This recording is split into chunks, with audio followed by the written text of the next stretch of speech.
పెసర పునుగులు వేసుకుందాం అండి. పెసర పునుగులకి పెసరపప్పు బాగా ఒక 3 hours నానబెట్టాలి. నానబెట్టి ఇలాగా నానబెట్టాక ఇందులో కొంచెం సాల్ట్,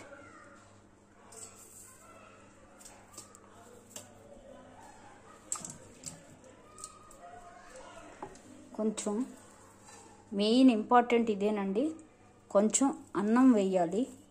వేస్తే పెసర పునుగులు కొంచెం మెత్తగా వస్తాయి, చక్కగా క్రిస్పీగా మెత్తగా వస్తాయి. కొంచెం అన్నం వేయాలి. వేసి ఇది మిక్సీ వేయాలి మెత్తగా, పేస్ట్ లాగా. మరీ మెత్తగాను వేయకూడదు, మరీ బరకగా ఉండాలి. చూసారు కదండి, ఇలా రుబ్బుకోవాలి. ఇలాగా పునుకులు వేయడానికి వీలుగా ఉండాలి.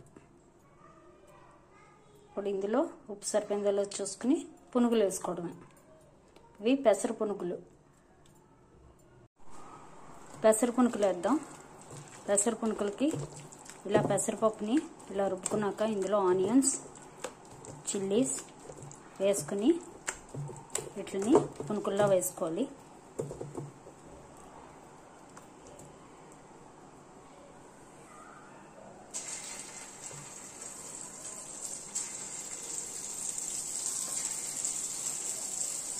ఇందులో చిల్లీస్ వేయలేదు,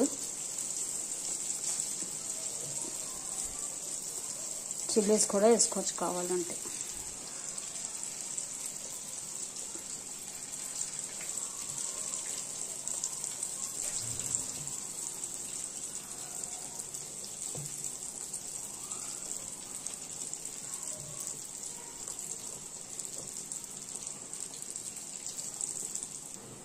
ఇవ్వండి, పునుగులు కూడా రెడీ. ఇవి స్నాక్స్ కింద చాలా బాగుంటాయి. ఇందులో ఆనియన్ చట్నీ నంచుకొని తింటే చాలా బాగుంటుంది.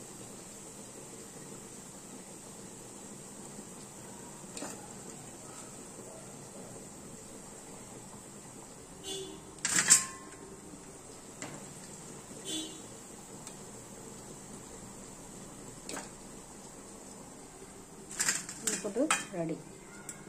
చూసారా, మెత్తగా ఉన్నాయి, క్రిస్పీ ఉన్నాయి, మెత్తగానే ఉన్నాయి. ఇంకో వాయి కూడా వేస్తాను. ఒక వాయి అయిపోయింది. ఇప్పుడు ఇందులో పచ్చిమిరపకాయలు వేసుకుందాం. ఇందులో ఎంత ఎక్కువ పచ్చిమిరపకాయ ఉంటే అంత బాగుంటుంది.